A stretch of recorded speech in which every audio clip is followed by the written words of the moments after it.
Well, hello everybody, and welcome to another episode of Brewhouse Art Studio. Or is it?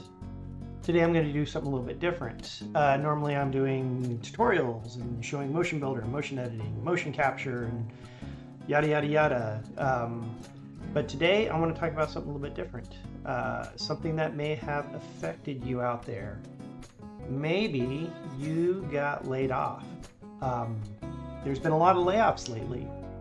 And if you've been in the industry any length of time, you've been laid off before. But if you haven't, if you've never been laid off, or maybe you've only been laid off once, and this is your second layoff, and you're just like, what do I do? I just kind of want to talk to you about it. Because I, as of 3 or 4 days ago, last Wednesday, have been laid off. And yeah, it's scary and it sucks. And you want to take it personally. You want to rage. You want to scream and shout. Don't. Don't do any of that. Don't panic, for sure. Get your ducks in a row. Get your demo reel made. Put together your resume.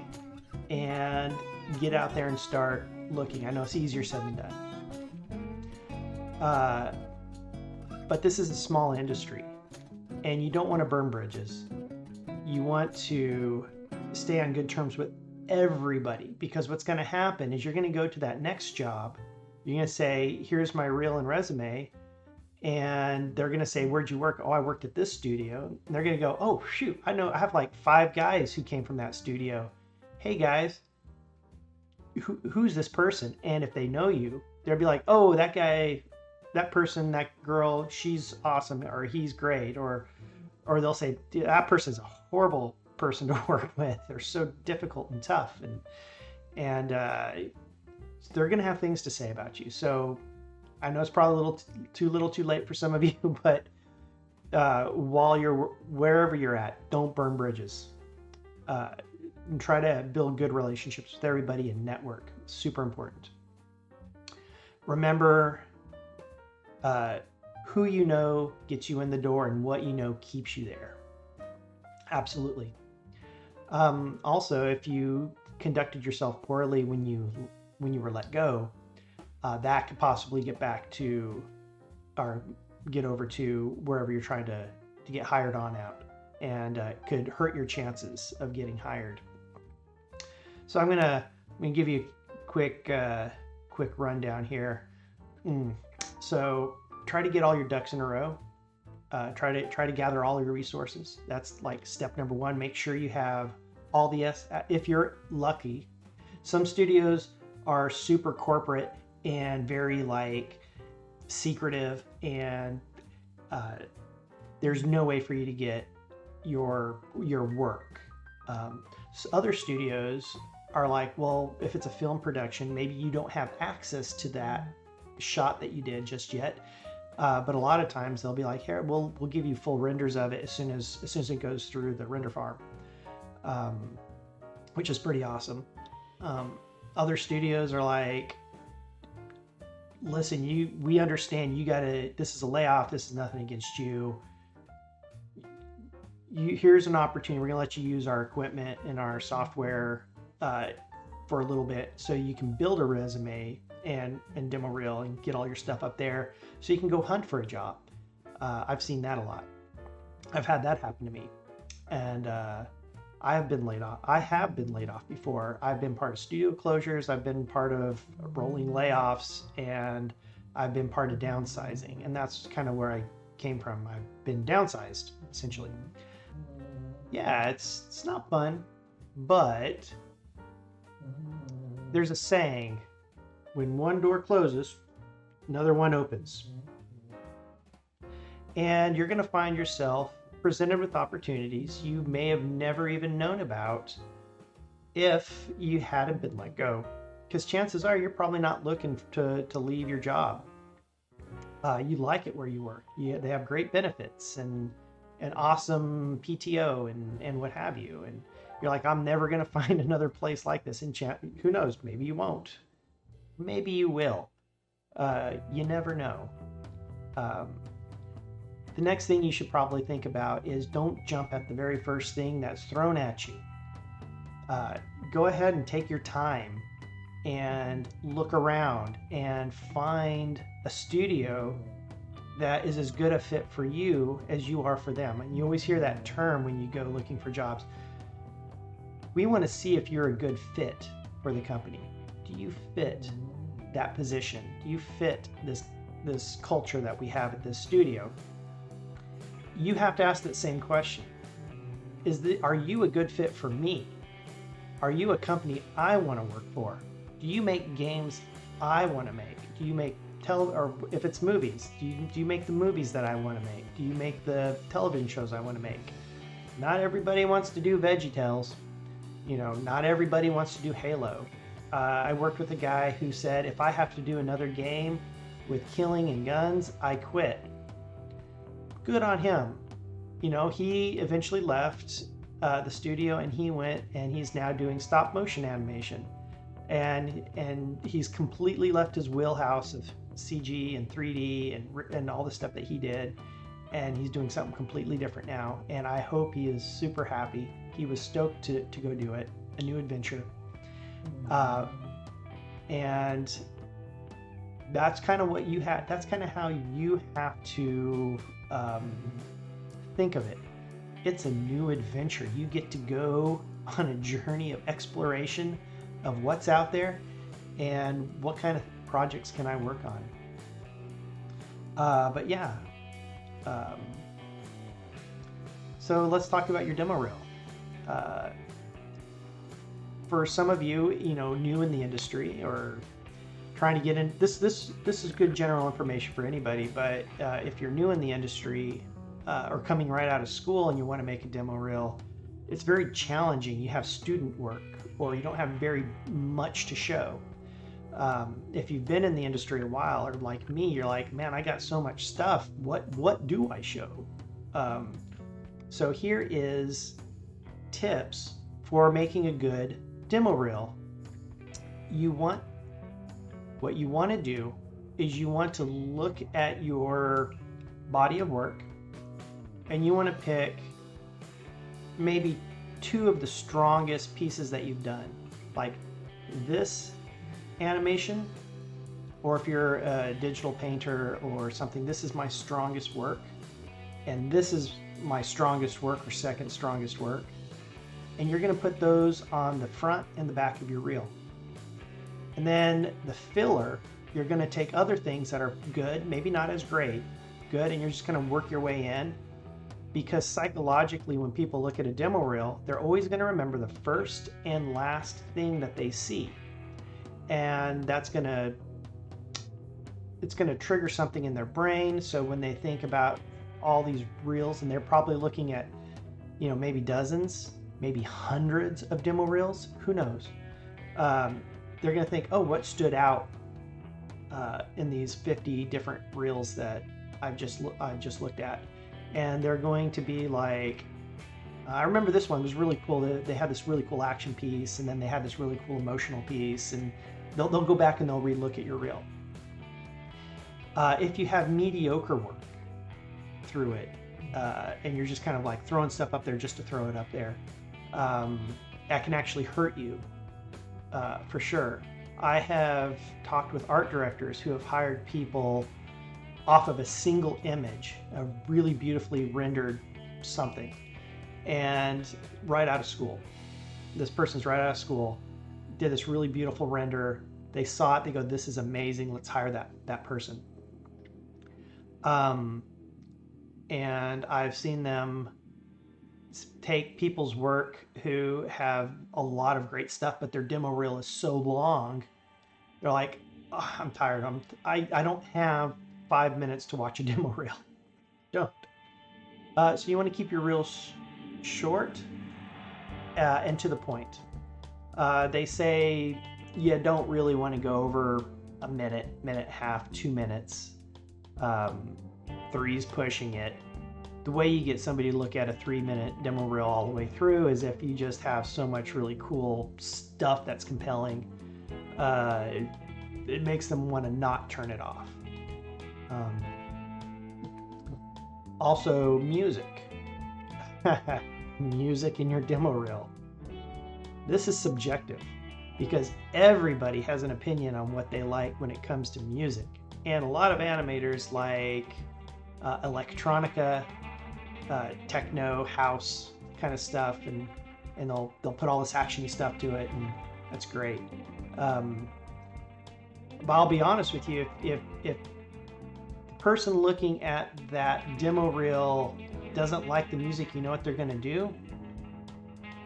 They're going to turn down the volume because they don't want to listen to it. So you have to make sure that your work can kind of stand on itself, on its own, without any sound. Then kind of watch your demo reel a bunch of times. Am I bored? Do I get bored watching it? I don't want to get bored watching my demo reel.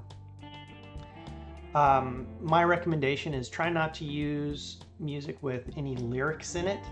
Try to use music that's instrumental.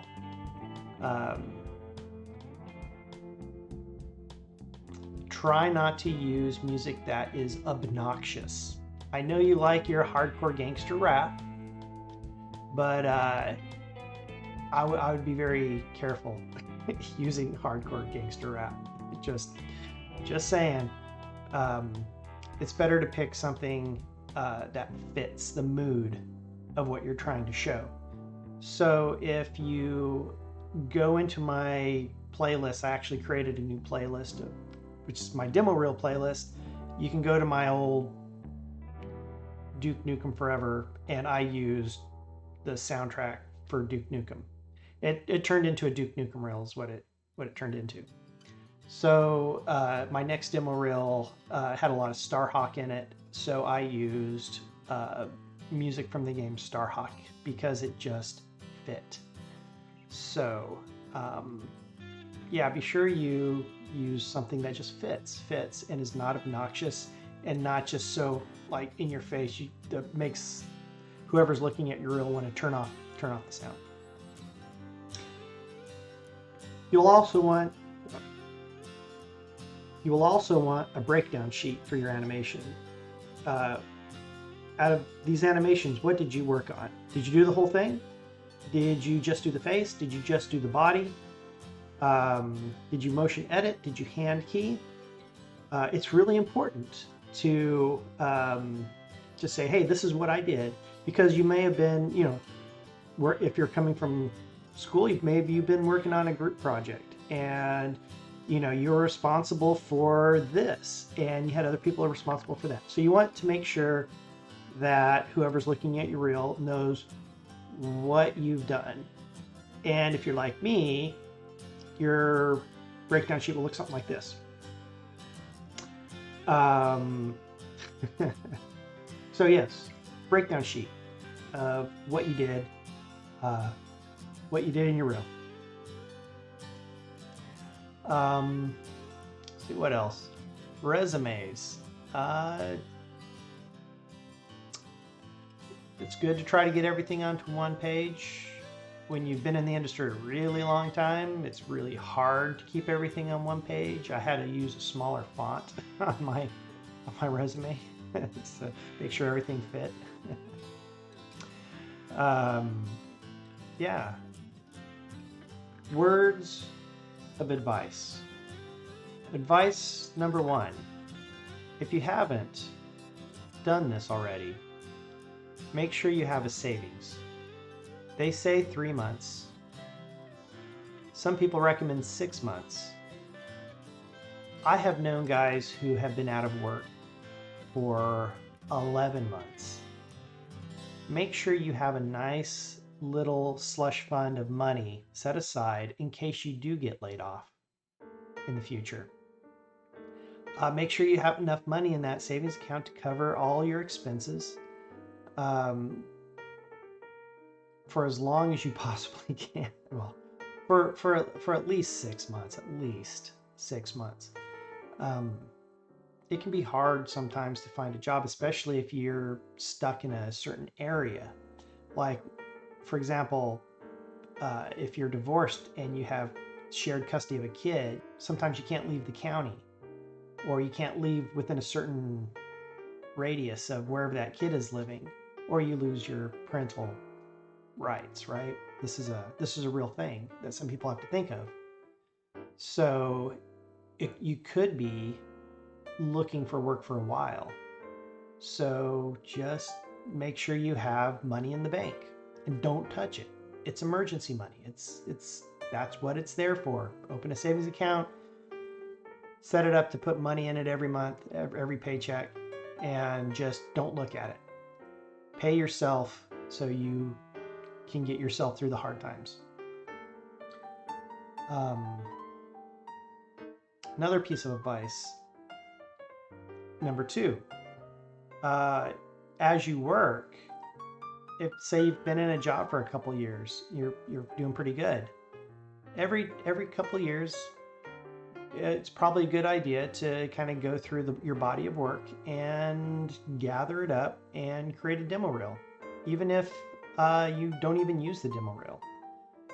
If you look at my 2015 demo reel, I made that in 2015, and then 3 years later in 4 years later in 2019, I left that studio to go work in another studio. I didn't have to show my demo reel, but if I had been laid off, at least I had a reel to show. So, it's good to update your resume and up with whatever job position you have, and update your demo reel on occasion. It's kind of it's there in case you need it. Because if I had a demo reel made when I got laid off just recently, I would have just been able to go, here you go, here you go, here you go. Instead, I'm actually kind of going, ooh, I gotta make something real fast. Which, by the way, will probably be the next video I post, is my reel.